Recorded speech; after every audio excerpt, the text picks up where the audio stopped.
ಒಮ್ಮೆ ನಾಯಿಗೆ ತುಂಬ ಹಸಿವಾಗಿತ್ತು. ಆಹಾರ ಹುಡುಕಿಕೊಂಡು ಅಲ್ಲಿ ಇಲ್ಲಿ ಅಲೆದಾಡುತ್ತಿದ್ದ. ಆಹಾರದ ಹುಡುಕಾಟದಲ್ಲಿ ಅಲೆದಾಡುವ ನಾಯಿಗೆ ದೊಡ್ಡ ರಸಭರಿತವಾದ ಮೂಳೆ ಕಂಡುಬಂದಿದೆ. ಹಾಗಾಗಿ ತಕ್ಷಣ ಅದನ್ನು ತನ್ನ ಬಾಯಿಯ ನಡುವೆ ಹಿಡಿದುಕೊಂಡು ಮನೆಯ ಕಡೆಗೆ ಬರತೊಡಗಿದ. ಮನೆಗೆ ಹೋಗುವಾಗ ದಾರಿಯಲ್ಲಿ ನದಿ ದಾಟಬೇಕಿತ್ತು. ನಾಯಿ ನದಿಯ ದಡವನ್ನು ತಲುಪಿದ ತಕ್ಷಣ ಅದರ ನೆರಳು ನೀರಿನಲ್ಲಿ ಕಾಣಿಸಿಕೊಳ್ಳಲು ಪ್ರಾರಂಭಿಸಿತು. ಇಲ್ಲಿ ಇನ್ನೊಂದು ನಾಯಿ ಬಾಯಿಯಲ್ಲಿ ಮತ್ತೊಂದು ಮೂಳೆ ಇದೆ ಎಂದು ನಾಯಿ ಭಾವಿಸಿದೆ.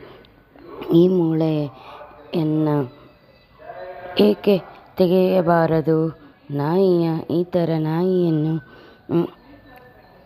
ಕಚ್ಚಲು ಬಾಯಿ ತೆರೆದ ತಕ್ಷಣ ಅವನ ಬಾಯಿ ಮೂಳೆ ತಕ್ಷಣವೇ ನದಿಗೆ ಬಿದ್ದು ಮುಳುಗಿತು. ಎಲುಬಿನ